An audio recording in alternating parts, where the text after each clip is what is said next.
Good morning students. आज मैं आपको class 11th English lesson 3 discovering टट द सागा कंटिन्यूज एक्सप्लेन करने जा रहा हूँ। टट जो थे वो किंग ऑफ इजिप्ट थे, इजिप्ट के राजा थे जो कि फ़ेरो डायनेस्टी से बिलोंग करते थे। इनकी डायनेस्टी ने इजिप्ट में काफ़ी साल राज किया था और ये लास्ट हायर थे, वहाँ के हायर यानी लास्ट वारिस थे। इनकी डेथ टीनेज में हो गई थी। इन्होंने इजिप्ट में 9 ईयर्स रूल किया था और इनकी डेथ जो थी वो बहुत बड़ी मिस्ट्री थी। ऐसा माना जाता है कि इनकी डेथ एज अ मर्डर हुआ था इनका।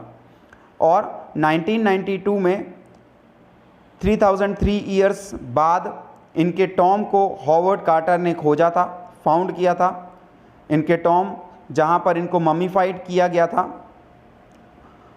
और हॉवर्ड कार्टर जो कि एक आर्कियोलॉजिस्ट हैं और उनके टॉम की डिस्कवरी के 80 ईयर्स बाद उनको फिर से टॉम से निकाला जा रहा है।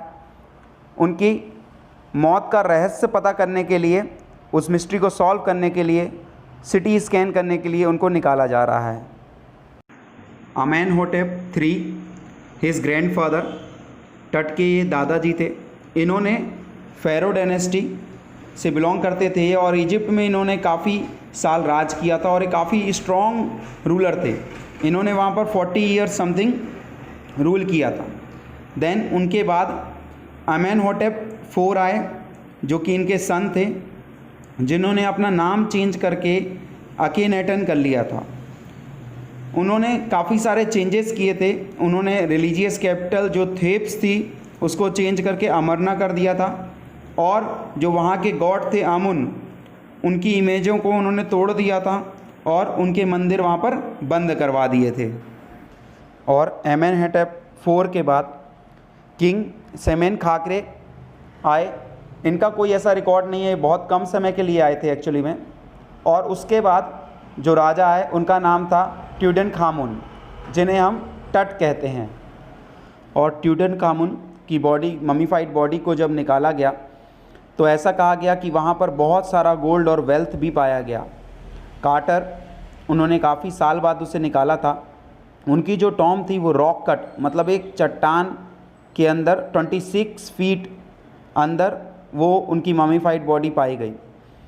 और वहाँ पर काफ़ी सारी वॉल पेंटिंग्स भी थी, क्योंकि इजिप्शियन कल्चर में ऐसा माना जाता है कि डेथ के बाद भी एक लाइफ होती है। तो जब कोई बॉडी को ममीफाइड किया जाता है तो उसके साथ सारा जीवन यापन का उसको सामान दिया जाता था। वहाँ पर सारे सामान पाए जा सकते थे। वहाँ पर रखे सारे सामान को देखकर ये अंदाज़ा लगाया जा सकता था कि उनकी डेथ मार्च या अप्रैल में हुई होगी। उनके कॉफिन ने कार्टर को काफ़ी प्रॉब्लम में डाल दिया था, क्योंकि जो उनकी ममीफाइड बॉडी थी वो निचले हिस्से से जिस पेस्ट का यूज़ किया गया था वो पूरी तरह उससे पेस्ट हो चुकी थी। जिस गम का यूज़ किया गया था वो निकल नहीं रही थी। उसके लिए कार्टर ने उन्हें बाहर धूप में रखा काफ़ी देर, ताकि वो निकल जाएगा। जब वो असफल हो गए उनके गम को निकालने के लिए तो उन्होंने फिर छेनी और हथौड़ी से उनके बॉडी पार्ट्स को तोड़ तोड़ कर कट करके पूरा निकाला और प्रोसेस करने के बाद उसे वैसे ही असेंबल करके सैंड में, रेत में रख कर एक वुडन बॉक्स में डालकर ओरिजिनल प्लेस में रख दिया। और बाद में 5 जनवरी 2005 को ज़ही हावास के द्वारा उनकी ममीफाइड बॉडी को फिर से वहाँ से निकाला गया सिटी स्कैन के लिए। ऐसा कहा जाता है कि जब वो ममीफाइड बॉडी को वहाँ से निकाल रहे थे तो वेदर काफ़ी ख़राब हो गया था, काले काले बादल आ गए थे, हवाएं बहुत तेज़ चलने लगी थी और काफ़ी सारे लोग वहाँ इकट्ठा हो गए थे उनको सम्मान देने के लिए। आज उनको सिटी स्कैन के लिए निकाला गया और जब सिटी स्कैन के लिए ले जाया गया तो वहाँ पर जो सिटी स्कैन, जहाँ पर हंड्रेड्स ऑफ एक्सरे लिए जाते हैं, वो मशीन काम करना बंद कर देती है।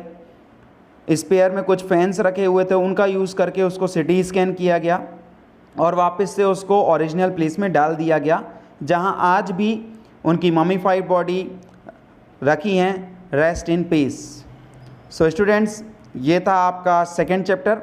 उम्मीद करता हूँ आपको ये चैप्टर अच्छे से समझ आ गया होगा। अगर कोई कन्फ्यूज़न है तो आप मुझसे पूछ सकते हैं, कमेंट कर सकते हैं। किसी भी तरह की अगर कन्फ्यूज़न होगी तो आपकी कन्फ्यूज़न का सॉल्व होगा, सॉल्यूशन होगा। Thank you very much and for today have a very nice day. Good bye.